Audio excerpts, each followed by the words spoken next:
Before we get this video rolling, let me let you guys know that my code for the 5% extra bonus on app coins is going to be ending in 2 days. But the good news is there is going to be another one that will keep that 5% bonus going.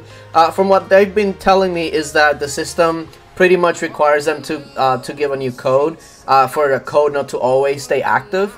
So even though this code is expiring, there will be a new one. So once this one expires and the new one is given to me, I'll let you guys know, whether it's through like my Discord or the community page here, or I'll have a video also up as well letting you guys know of the new code and all of that. But just letting you guys know that yes, I know that it ends in 2 days technically, but it won't actually be ending. There's just going to be a new code, and you guys have, you know, we've done this already a couple of times. So you'll keep that 5% bonus. You just got to make sure that you update the code in 2 days, which I'll keep you guys updated. But outside of that, if you're not already using this, the link and everything you need is going to be down below, and get started on your savings, because this has given me plenty of free packs over the last couple of months. So yeah, but with all of that being said, let's get to the video.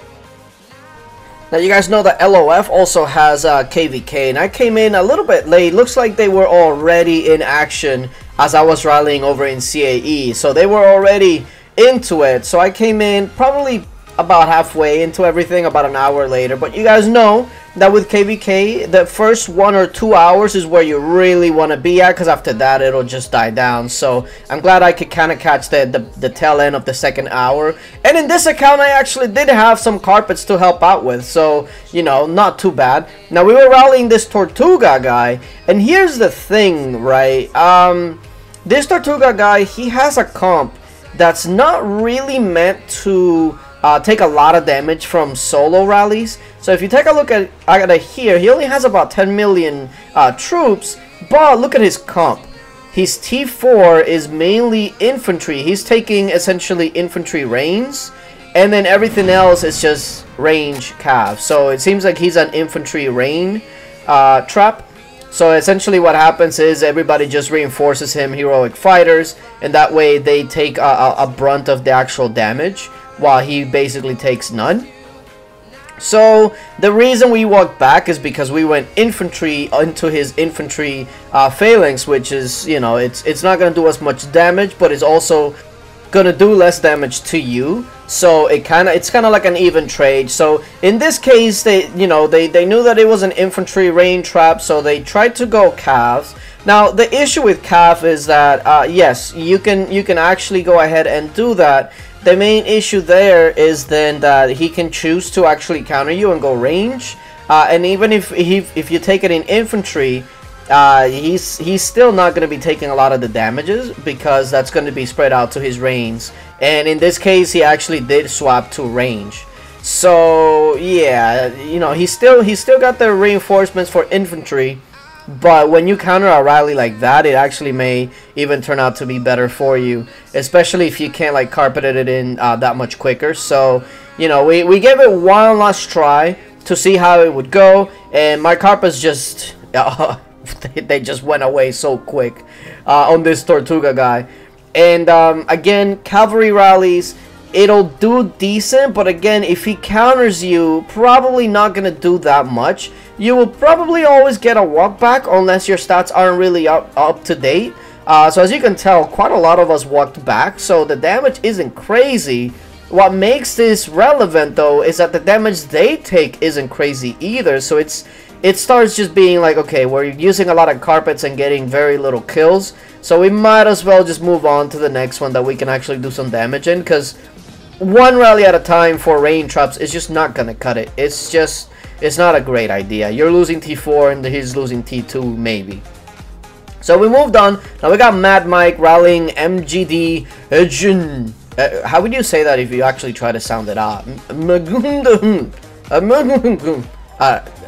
Either way, MGD, okay, well this one isn't really a rain trap, but he is much higher might, 873 in fact, and the gear is okay, but once you see a drum in a mix set, you know you can't be trusted. They cannot be trusted if they have a drum in, like I said. They burnt. Listen, if you're one of those people that have drums or vials and you mix it, then you are a vile person, because you should never use those. You should never use those. Decent kills, we got 6 million, so that means they got probably about 4 million red, which is not bad. Probably more. In this rally, we probably got more red deads for them than the 3-4 Tortugas. So that's why rain traps are pretty good if you can go to a kingdom that you can only get targeted maybe once. But once you're in a kingdom that you're targeted 2 or 3 rallies at a time, it becomes useless. Now in here, I was unfortunately looking at my other account and I completely missed this, but take a look at this one. Re-Hunters hit again and did pretty decent damage, about 5.7 that time once again. So that guy did not learn his lesson. Hopefully he shielded after that, because it was not looking too good. And oh, the shield. Too late. See, this is revenge from the CAE rally that shielded a couple of seconds too early before we hit. This one shielded a couple of seconds too late, which is sucks for you, but good for us. And isn't that always the case? Like, as soon as somebody either burns or gets zeroed or something along those lines, they always tend to come online and shield their already zeroed, leaderless, resourcesless castle. It's like, okay, what are you shielding? What are you trying to protect? Your dignity? It's gone. It's gone. Now we move on to the next target. Now a lot of these rallies, they were filling super quick, so I didn't even have a chance to get in them. But you know, it is what it is. So I went over here and tried to at least give them some more notifications, even though it doesn't really matter. Maybe some people don't know that rallies will always be on top. So, you know, I was hoping that maybe that'll help out.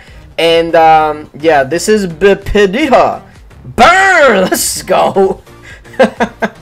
So, the name of the game for KvK, especially 1v1s, but especially the ones that you're going after Fury targets, the name of the game is going to be having enough carpets, man. Because if you don't have enough carpets, a lot of these hits are impossible. And you will burn through them so quickly. It's not even kidding. Now, this one we got Lelik 01, which, I don't really know. But it looks like they were already hit by another guild, so we were kind of like coming in second with a Cav rally. I believe LJS actually hit them right before us, and for me, we were just waiting to see if we were going to be able to walk and actually get enough carpets, because you could tell that our carpets were kind of winding down. People were running out of carpets, so you know, we got to stock up for the next KvK.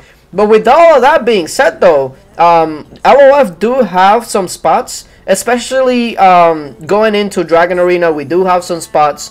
We also are looking for even more rally leaders, so that way we can have some more people that can hold the forts, that can rally, etc.